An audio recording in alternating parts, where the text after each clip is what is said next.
बिस्मिल्लाहिर्रहमानिर्रहीम। अस्सलाम वालेकुम। आज यहाँ मैं तफसील के साथ इस टॉपिक पे बात करूँगा कि हिबा जो की जाती है, प्रॉपर्टी उसका इंतकाल दर्ज कराया जाता है, वो हिबा अदालत के अंदर अगर चैलेंज हो तो वो क्यों टूट जाता है, उसको क्यों कैंसिल कर दिया जाता है, और ऐसे कौन से स्टेप्स हैं जो आप हिबा कराते वक्त जिनका अगर आप ख्याल रखें तो कल को आपका ये हिबा इसको कैंसिल करना या इसको तोड़ना वो आसान नहीं होगा आपके मुखालिफ जो भी अदालत में जाएगा। पहले इस पे आते हैं कि हिबा से मुराद क्या है। हिबा, गिफ्ट, तमलीक, ये एक ही मानी रखते हैं। जब कोई शख्स अपनी प्रॉपर्टी किसी दूसरे को बगैर किसी मुआवजे के उसको वो अपनी प्रॉपर्टी दे दे तो इसे गिफ्ट कहा जाता है। इस्लामिक ज्यूरिस्प्रूडेंस में इसको हिबा कहते हैं। हिबा के हवाले से अहम बात ये है कि इसमें एक होता है शख्स जो ऑफर कर रहा है, वो कहता है कि मैं अपना ये मकान तुम्हें दे रहा हूँ। दूसरा शख्स इस ऑफर को कबूल करता है, ये उसका दूसरा लाजमी इंग्रेडिएंट है। और तीसरा लाजमी इंग्रेडिएंट इसका ये है कि ऑफर हो गई, उसके बाद एक्सेप्टेंस, यानी वो ऑफर कबूल कर ली गई है। अब है डिलीवरी ऑफ पोजेशन, कि जो उस मकान का या उस प्लाट का कब्जा जो है वो कब्जा भी मुंतकिल कर दिया जाए उसको जिसे वो गिफ्ट किया जा रहा है। जब ये तीनों इंग्रेडिएंट्स पूरे होंगे तो इसका मतलब ये होगा कि गिफ्ट मुकम्मल हो गया है। अब इसमें मैं एक हदीस कोट करना चाहूँगा, वो मैं आज ही उसको देख रहा था यहाँ शेयर करने के लिए भी। तो उसमें ये कहा गया कि नबी सल्लल्लाहु अलैहि वसल्लम के पास एक साहबी आए और उन्होंने कहा कि मैं एक गुलाम गिफ्ट करना चाह रहा हूँ अपने बेटे को, और मैं चाहता हूँ कि आप इसमें मेरे गवाह बन जाएं। नबी सल्लल्लाहु अलैहि वसल्लम ने पूछा कि आपके और भी बेटे हैं इस बेटे के अलावा? तो सहाबी जो थे उन्होंने कहा, या रसूलल्लाह हैं और भी बेटे हैं। तो नबी सल्लल्लाहु अलैहि वसल्लम पूछते हैं, क्या उन्हें भी गिफ्ट कर रही हो एक एक गुलाम? तो सहाबी ने आगे से बताया कि नहीं, बाकियों को तो नहीं दे रहा। तो नबी सल्लल्लाहु अलैहि वसल्लम कहते हैं कि फिर मैं ऐसी ज्यादती वाली ट्रांजैक्शन में मैं गवाह नहीं बनूंगा। या तो तुम तमाम बेटों को एक एक गुलाम दो, और अगर ये इस्तात नहीं रखते तो फिर इससे भी वापस ले लो। अब अगर हम इसको सामने रखें इस हदीस को, तो फिर तो इसको डिस्करेज किया गया, बल्कि ऑलमोस्ट यूं के मना कर दिया गया कि आप किसी एक बेटे को ज्यादा नहीं दे सकते बाकियों की निस्बत। लेकिन अगर हम प्रैक्टिकली देखें हमारे इस सोसाइटी के अंदर, पाकिस्तान के अंदर ऐसी कोई पाबंदी नहीं है। अगर कोई शख्स अपनी औलाद को किसी एक बेटे बेटी को कुछ एक्स्ट्रा देना चाहता है, या इवन सारी की सारी जायदाद भी देना चाहता है, तो वो उसको दे सकता है। उसके ऊपर कानूनी तौर पे कोई पाबंदी नहीं है। लेकिन इसमें फिर इम्पोर्टेंट ये है कि जब कोई ऐसा कर देता है तो बाद में जब उसको चैलेंज कर दिया जाता है अदालत में, तो फिर ये टूट किस बुनियाद पे जाता है। तो उसमें ये ज़हन में रखें कि जब कोई शख्स अपने किसी एक बेटे को अपनी सारी जायदाद दे जाता है, तो आम तौर पे उस शख्स के फौत होने के बाद उसके जो बाकी बच्चे हैं वो अदालत में आते हैं। और वो अदालत में किस बुनियाद पे आते हैं? वो कहते हैं कि ये हमारे बाप ने नहीं दी थी। वो इस चीज को नहीं कह रहे होते कि हाँ उन्होंने दी थी लेकिन हमें ये कबूल नहीं है, बल्कि वो ये कहते हैं कि उन्होंने तो, हमारे वालिद ने तो ऐसा कुछ किया ही नहीं था, ये तो फ्रॉड करके इन्होंने इंतकाल तैयार किया है, और ये जालसाजी की गई है जिसमें हमारा ये भाई और महकमा माल मुलव्वस था। लिहाजा इस इंतकाल को तोड़ के वो हमारे वाले भी, हमारा जो शरई हिस्सा बनता है इस प्रॉपर्टी में, वो हमें दिलवाया जाए। अब इसमें जब अदालत उस इंतकाल को कैंसिल करती है तो वो क्यों करती है, वो किन किन बातों को देखती है, वो मैं इधर बातें आपके सामने रखने लगा हूं। नंबर एक, देखा जाता है कि उस वक्त वो गिफ्ट देने वाले यानी उस बाप की उम्र क्या थी।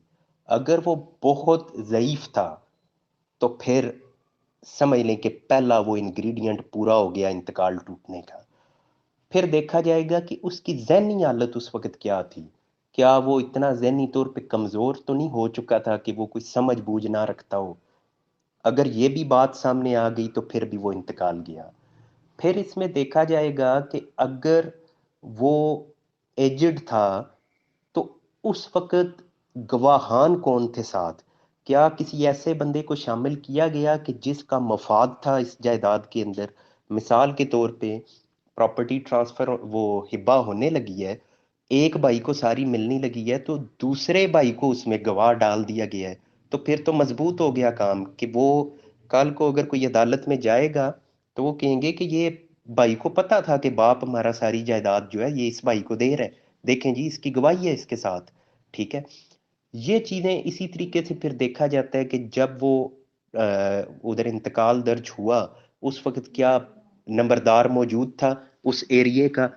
और या देखा जाता है कोई ऐसा करीबी बंदा जो उस हिबा करने वाले को भी जानता है, उनकी फैमिली को भी जानता है, ताकि कल को अगर अदालत में मामला आए तो वो गवाह बने कि हाँ मैंने ये मेरे सामने ये हुआ था और ये बिल्कुल ठीक तरीके से किया गया था।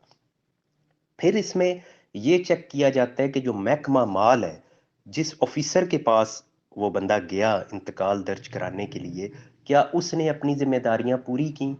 अब मैं एक रोज इधर जेलम तहसील ऑफिस में ही था, तो तहसीलदार साहब के सामने एक हिब्बा करने के लिए एक खातून आई बयान देने। तो उन्होंने बड़ी डिटेल से पूछा कि बीबी आपके और भी बच्चे हैं? उसने कहा हाँ हैं। उन्होंने कहा तो वो एतराज नहीं कर रहे? उन्होंने कहा नहीं कर रहे। तो उसने फिर भी रोक दिया ये कह के कि नहीं एक बार आप उनको ले आए इधर मेरे सामने। मकसद क्या था कि वो उसको वादे करना चाह रहा था तहसीलदार के बीबी सुन लो तुम कर क्या रही हो, तुम अपनी सारी प्रॉपर्टी अपने एक बेटे को दे रही हो, बाकियों को महरूम कर रही हो। उसे बारहा ये रियलाइज करवा रहा था क्या वाकई तुम ऐसा करना चाह रही हो, कहीं प्रेशर तो नहीं है तुम्हारे ऊपर इस बेटे का, ये फोर्स करके जबरदस्ती तुमसे ये काम तो नहीं करवा रहा। तो ये ही तरीका आपसे एक्सपेक्ट करती हैं अदालतें भी। अदालतें ये कहती हैं कि रेवेन्यू ऑफिसर्स को मुकम्मल तौर पे तसल्ली करनी चाहिए कि इसमें कोई फ्रॉड तो नहीं किया जा रहा। अब आते हैं कि आप इसको किस तरीके से बचा सकते हैं, कौन से स्टेप्स आपको करने चाहिए, वो मैं चंद एक आपसे शेयर करता हूँ। नंबर एक सबसे अहम, हमारे यहाँ ये देहातों में लोग जाते हैं जाके डायरेक्ट इंतकाल दर्ज करवाते हैं, वहाँ जाके बयान देते हैं, उनकी डील पहले घर में हो चुकी होती है, उधर जाके सिर्फ इंतकाल दर्ज करा दिया जाता है, जुबानी हिबा का इंतकाल। ये तरीका आप कोशिश करें इसको अवॉइड करें। उसकी रीज़न ये है कि इंतकाल की कानूनी हैसियत ना होने के बराबर है। आप वो इंतकाल का डॉक्यूमेंट जब अदालत में लेके जाते हैं उसकी वैल्यू बहुत कमज़ोर है। फिर आप उसको बेहतर कैसे कर सकते हैं? आपने जब भी हिब्बा करना है तो आप उसका बाकायदा हिब्बानामा तैयार करवाएं और रजिस्ट्री कराएं। जिस तरीके से ज़मीन की फ़रोख्त की रजिस्ट्री होती है उसी तरीके से प्रॉपर सब रजिस्ट्रार ऑफिस में जाके रजिस्ट्री होनी चाहिए। खर्चा आपका तकरीबन उतना आता ही है, उतना ही आता है जितना आपका डायरेक्ट इंतकाल पे आता है। तकरीबन उतना ही खर्चा आपका इधर रजिस्ट्री यानी हिब्बानामा को रजिस्टर कराने पे भी वही खर्चा आएगा। लेकिन ये सेफेस्ट तरीका है। रजिस्ट्री जो होती है उसकी बहुत ज़्यादा वैल्यू है, इंतकाल की वैल्यू नहीं है। रजिस्ट्री की वैल्यू बहुत ज़्यादा है। आप जब भी हिब्बा करने लगें ये जहन में रखें, उस वक्त आपको सब अच्छा लग रहा होगा कि यार मेरे बहन भाइयों को तो पता है, इनको तो इतराज़ ही नहीं है। लेकिन कल को जब वो 20 साल बाद भी इतराज़ कर दें तो इशू बनना शुरू हो जाते हैं। इसलिए जब आपने रजिस्ट्री कराई हो तो वो बड़ा सॉलिड और बड़ा स्ट्रॉन्ग पीस ऑफ एविडेंस है आपके हक में। इसलिए आप कराएं रजिस्ट्री उसकी, हिब्बानामा को रजिस्टर करवाएं और फिर उसकी बेस पे आगे आपका इंतकाल दर्ज होगा और आप लेटर ऑन जमाबंदी में आपका नाम आ जाएगा। एक तो होगी आपके लिए सबसे पहले ये सेफ्टी। साथ में आप ये देखें कि आप जो गवाहान हो वो आप कोशिश करें कि ज़ाहिर है अगर वालिद आपके हिब्बा कर रहे हैं तो वो बाकी बहन भाइयों से उन्होंने डिस्कस तो किया होगा। अगर उन्होंने डिस्कस किया हुआ है, उनके इल्म में है, तो आप उन बहन भाइयों में से किसी को साथ बतौर गवाह ले जाएं। अगर आप बहन को लेके जा रहे हैं तो फिर आपको दो सिस्टर्स को लेके जाना पड़ेगा, क्योंकि एक मर्द की गवाही दो खवातीन की गवाही के बराबर वो होती है। तो अगर आप दो सिस्टर्स को ले जाएं या आप भाई को ले जाएं, वो उधर उनके अंगूठे लगेंगे, दस्तखत होंगे, अब तस्वीर बनती हैं, तस्वीर बनेंगी, कल को वो परे नहीं हट सकेंगे। वो उधर उन्हें ये तस्लीम करना पड़ेगा अदालत में कि हाँ ये सारा कुछ हमारे सामने हुआ था और हमने कोई एतराज नहीं किया था। वालिद साहब की मर्जी थी कि उन्होंने ये एक भाई को सारी प्रॉपर्टी गिफ्ट करनी थी, उन्होंने कर दिया, हमारा कोई एतराज नहीं था। लेटर ऑन अगर वो कोर्ट में जाएंगे तो आपकी बचत हो जाएगी। एक तो आप ये करें, रजिस्ट्री कराएं। दूसरा, आप गवाहान वो उसमें शामिल करें कि जिनका मफाद है इसके अंदर। एक दो इंडिपेंडेंट गवाह भी उसमें शामिल करें कि अगर आपके ये भाई साइड पे हो जाते हैं, आपके खिलाफ अदालत में जाके बातें करते हैं, ये तो आपके गवाह थे लेकिन आपके खिलाफ बोलने लग गए हैं, तो फिर कोई और ऐसा बंदा भी हो बीच में कि जो जिसके लिए आप दोनों बराबर हों और वो इंसाफ पे आके गवाही दे, उसको भी आप उस रजिस्ट्री के अंदर शामिल रखें। फिर इसमें सबसे इम्पोर्टेंट जो आजकल आप यूं कहें कि जो नई टेक्नोलॉजी आई है, आप इसको यूज़ में लाएं। नई टेक्नोलॉजी से मुराद ये कि ये जो फ़ोन्स आ गए हैं, वीडियो वगैरह जो बनने वाली, ऑडियो रिकॉर्डिंग, इसी तरीके से ये सोशल मीडिया, आप उसमें ये कर सकते हैं कि आप अगर आपके घर में बैठ के ये बात हुई है, वालिद साहब ने सब बहन भाइयों में रह के ये बात की है कि ये प्रॉपर्टी मैं अपने फलां बेटे को दे रहा हूँ, तो आप कोशिश करें कि उसको आप वीडियो में कैप्चर कर लें। थोड़ा सा उस पर आप खर्चा करके बाकायदा उसको सेव करके, जिस तरह आप घर में सोना संभाल के रखते हैं, डॉक्यूमेंट संभाल के रखते हैं, इसी तरीके से आप उस वीडियो को भी सेव कर लें कि कल को कभी भी इशू बने तो आप वो दिखा सकें। इसी तरीके से आप ऑडियो मैसेजेस या आप टेक्स्ट मैसेजेस वो आप कर सकते हैं। पहले इनको कोर्ट्स में इतनी अहमियत हासिल नहीं थी, लेकिन आहिस्ता आहिस्ता अब ये जो एविडेंस के तरीके हैं या सोर्सेज हैं, इनको अहमियत हासिल होना शुरू हो गई है। तो आपने हर वो तरीका अपनाना है आइंदा के 10 साल, 20 साल, 30 साल ज़हन में रख के कि अगर हमें कोई 20 साल बाद भी चैलेंज करेगा तो हमारे पास वो, अगर आप हक पे हैं, अगर आप कोई फ्रॉड नहीं कर रहे, देन मैं आपको ये कह रहा हूँ कि आप ये सारी सेफ्टीज कर लें। अगर आपने सपोज किसी ने करना ही फ्रॉड है तो उसे तो ये चीज़ें नहीं चाहिए ना, उसने तो दो नंबर तरीकों से करनी है, तो उसको तो कोई सबूत ना उसके पास होना है और ना उसके वो काम आना है आगे कोई। अब इसमें एक और बड़ी इंपॉर्टेंट चीज़ है, वो ये कि हमारे यहाँ एक कोर्ट्स का एक मिजाज भी बना हुआ है। मिजाज से मुराद ये है कि हमारे यहाँ समझा जाता है कि खातून जो है वो ज़रा वीक पोजीशन पे है, कि उसको अक्सर उसकी जायदाद से महरूम कर दिया जाता है। लिहाजा जब जब इस हिब्बा को कोई खातून आके चैलेंज करती है तो फिर उसके टूटने के इम्कानात ज़्यादा होते हैं।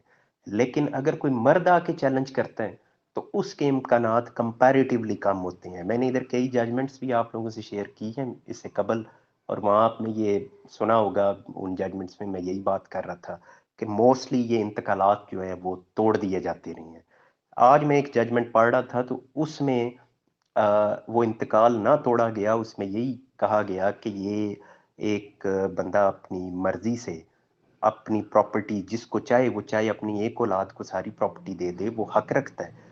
तो जब वो मैंने उसकी डिटेल में पढ़ा तो फिर वो पता चला कि उसने वो सारी जायदाद अपनी एक बेटी को दी थी, और बेटा आ गया था अदालत में चैलेंज करने के लिए कि मेरा हिस्सा किधर गया। वालिद के फौत होने के बाद वो आ गया था कि मेरा हिस्सा किधर गया, सारी प्रॉपर्टी वो एक बेटी को दे दी गई है।